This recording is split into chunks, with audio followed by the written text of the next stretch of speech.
From the moment you were born, your body knew how to feel. You cried when you were cold. You screamed when you were hungry. You reached out when you needed love. You didn't hide your emotions. You lived in them. But somewhere along the way, something changed. Maybe you learned that your sadness made people uncomfortable.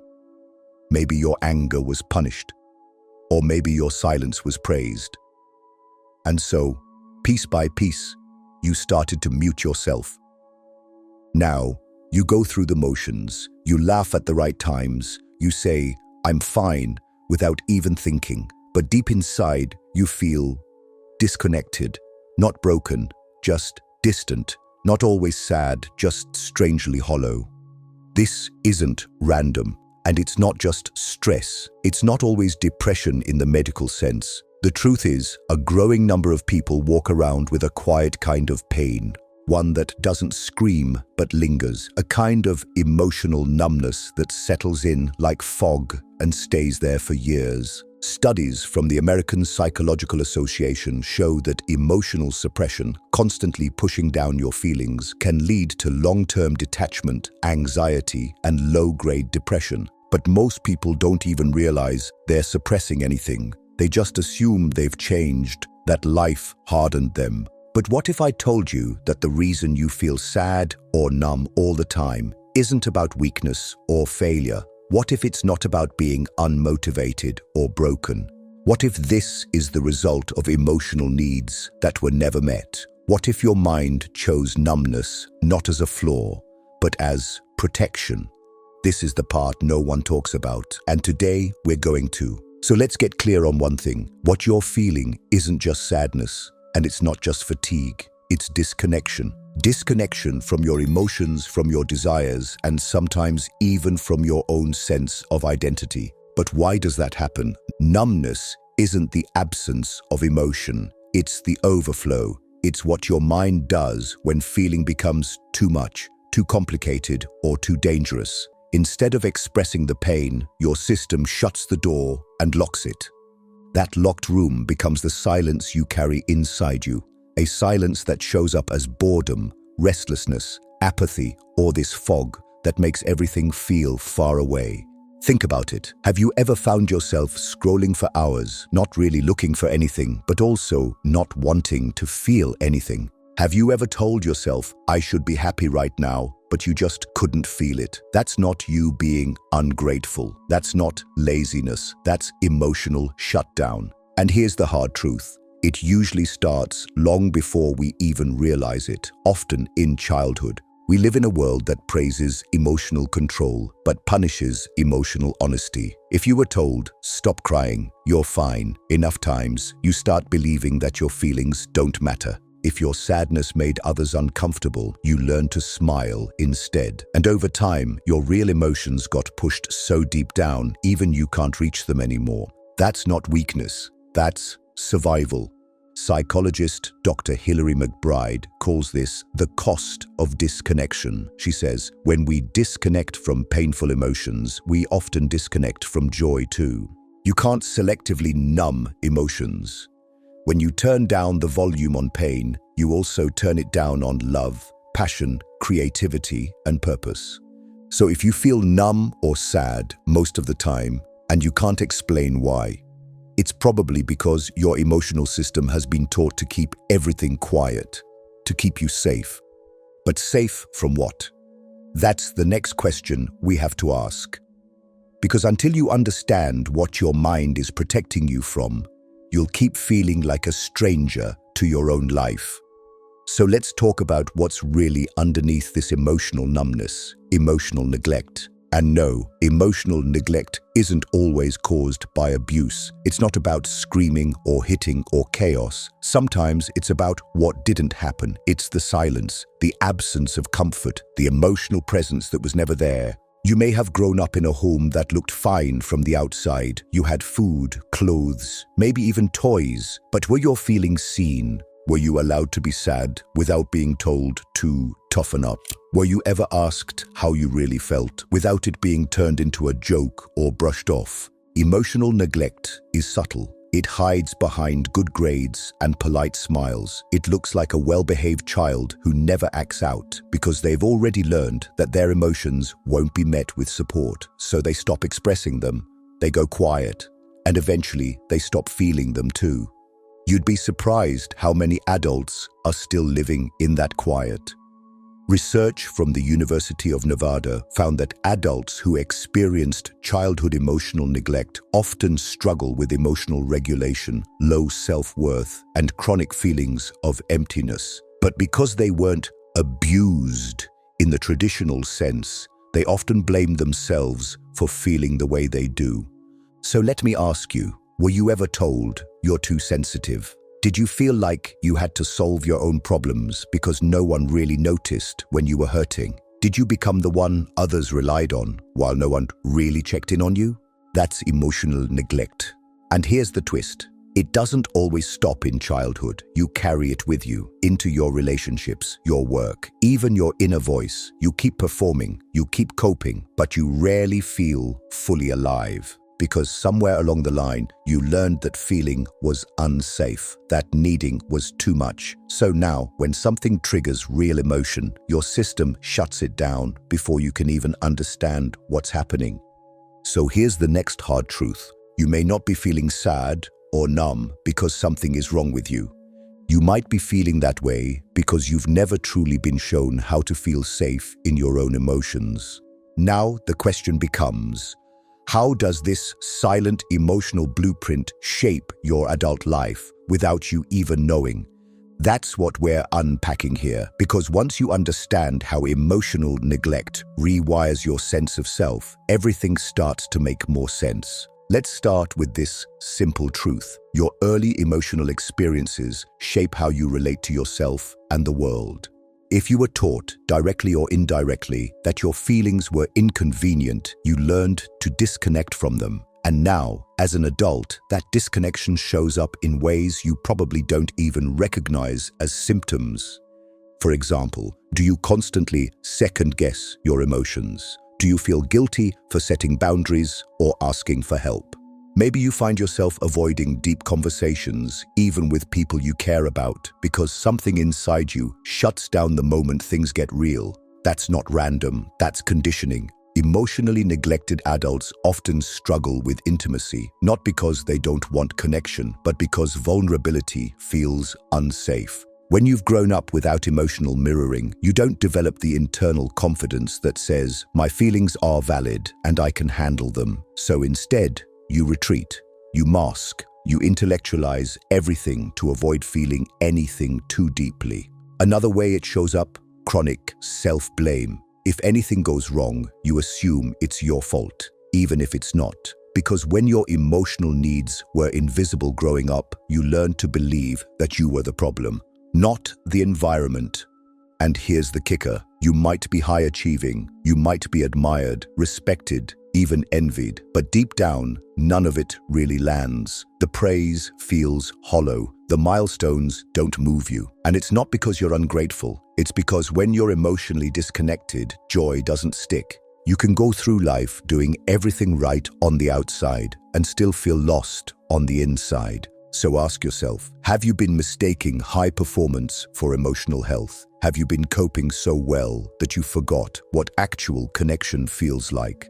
This part is hard to admit because it means questioning parts of yourself you thought were strengths, but that might actually be shields. But here's where the turning point begins, because once you see the pattern, you can begin to change it. The real question now is, why is it so hard to break out of it, even after you've noticed it? So you've noticed the pattern. You see how emotional neglect has shaped your adult life, how it colors your relationships, and how it quietly numbs your experiences. But here's what trips most people up next. Even after recognizing it, healing still feels out of reach. And that's what we need to talk about now. This part of the journey can feel the most frustrating because awareness alone doesn't unlock the feeling. You might say to yourself, I get it. I know where this comes from. So why do I still feel disconnected? Why can't I just fix it? It's because emotional numbness isn't just a thought pattern, it's a nervous system pattern. Your body doesn't respond to logic, it responds to safety. And if your emotional experiences were unsafe or invalidated for years, then your body has been wired to shut down as a way of protecting you.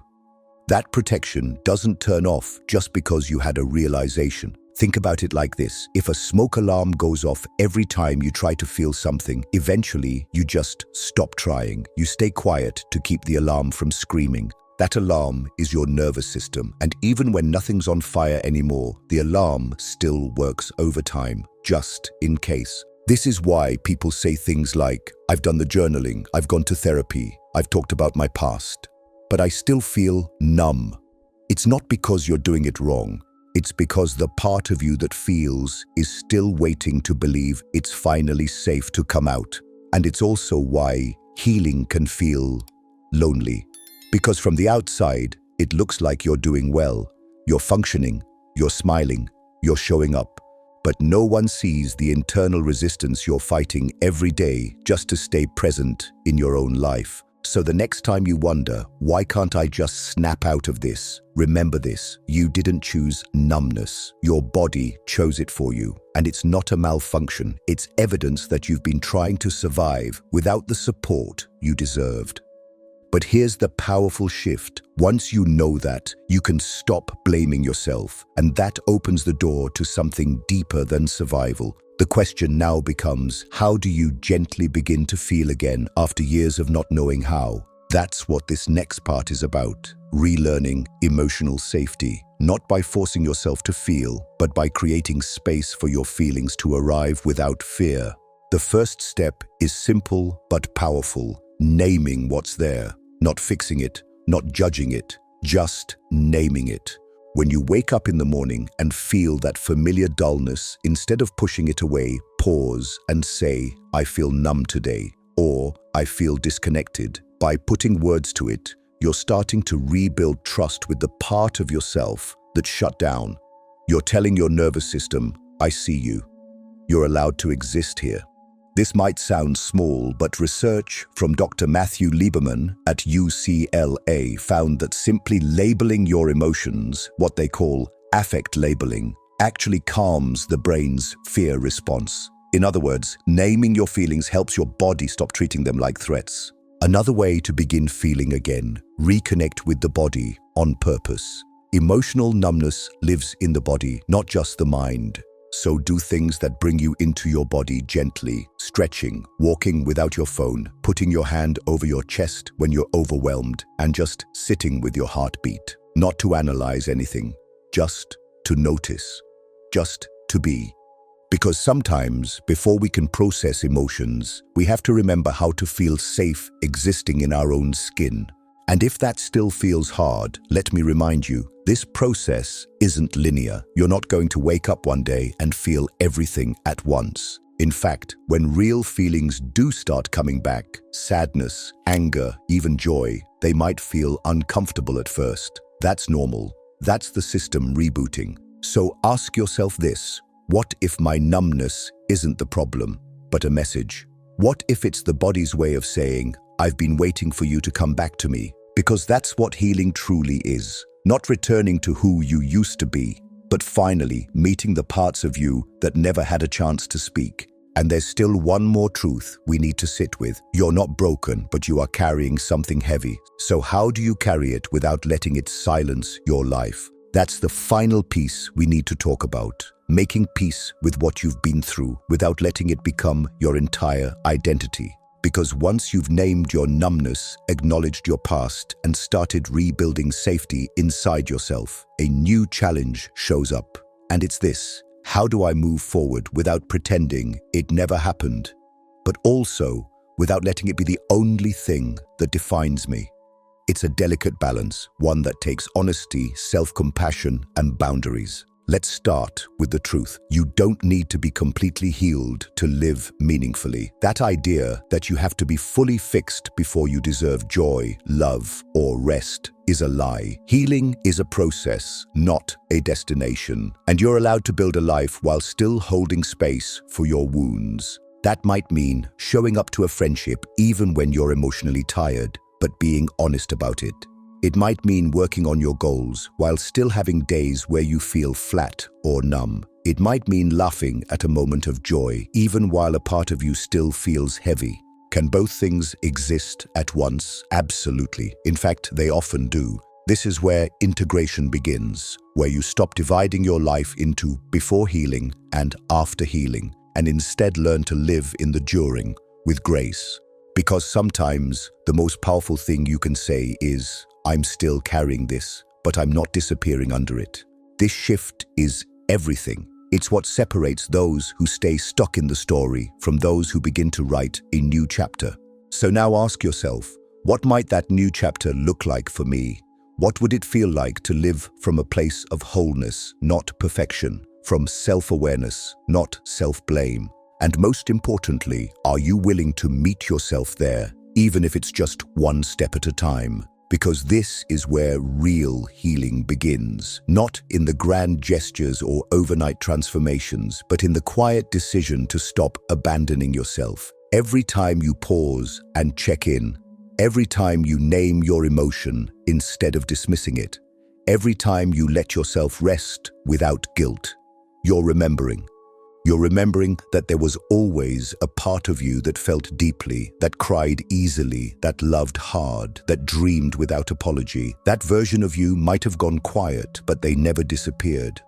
The world might have convinced you that softness is weakness, that emotions are liabilities, that feeling too much is a flaw. But what if the opposite is true? What if the reason you feel sad or numb all the time is because the part of you that was meant to feel everything has gone unheard for far too long? And now that part is knocking, gently but consistently, through your disconnection, through the heaviness, through the stillness. It's asking to be felt again. Not all at once, not in dramatic breakdowns, but slowly, in safe spaces, in honest moments, in small acts of self-respect. And here's the thing. You don't need to go back and fix every version of your past self. You just need to choose not to leave yourself behind anymore, because numbness may have been your armor. But remembering, that's your return. Now the only question left is, what kind of life do you want to return to? That's the final question, and maybe the most important one, because now that you've seen the roots of your numbness and begun to understand your emotional silence, the next step is imagining something different. Not a perfect life, but a felt one. This part is about reclaiming your right to feel fully alive, not just surviving your days, but actually being present in them. Actually feeling the joy when something makes you laugh, actually allowing sadness without guilt, actually showing up in your own story. So let's get honest. When was the last time you did something that made you feel real, not productive, not impressive, just real? When was the last time you let someone see the version of you that isn't curated, isn't guarded, isn't managing everyone else's expectations? It's okay if you don't remember. That's what this moment is for, to ask yourself, what would it look like to live from the inside out, where your choices aren't shaped by fear or old conditioning or emotional armor, but by clarity, presence, and self-respect? It might look like saying no when you used to stay silent. It might look like crying when something hurts instead of shutting down. It might look like creating again, or resting, or simply being without needing to earn your place. And no, it's not always easy, but here's what makes it worth it. The more you allow yourself to feel, the more you reconnect with who you really are. Not who you had to become, not who the world needed you to be, but who you were before you learned to shrink, to hide, to go quiet. That's the life worth building. And if this conversation stayed with you, if any part of this made you feel seen or understood, even just for a moment, then you've already taken the first step. Because now you're no longer numb by default. You're aware. And awareness is where change begins.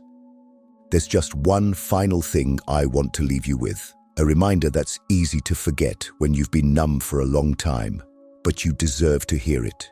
You were never meant to live disconnected, not from others, not from joy, and certainly not from yourself. Feeling numb isn't a flaw in your character. It's a sign that something in your life required you to shut down just to survive.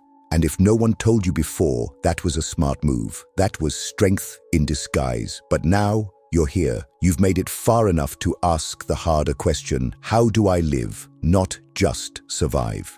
That's where healing truly begins. It doesn't start when everything's fixed. It starts when you begin telling yourself the truth. I feel empty. I want more. I don't know how to feel yet, but I'm willing to learn. That honesty alone is revolutionary. Because we live in a culture that glorifies numbing, overworking, overachieving, over-explaining. But feeling? That takes courage. It takes choosing presence over protection, choosing awareness over avoidance. So if you've been carrying sadness you can't explain or walking through life like you're watching it from behind a screen, know this: you're not too late, you're not too far gone, and you're definitely not alone. The numbness was never your identity. It was a pause, a silence, a survival instinct. And now, it's time to come back to yourself. So take a deep breath, place your hand on your chest, and just notice that you're still here.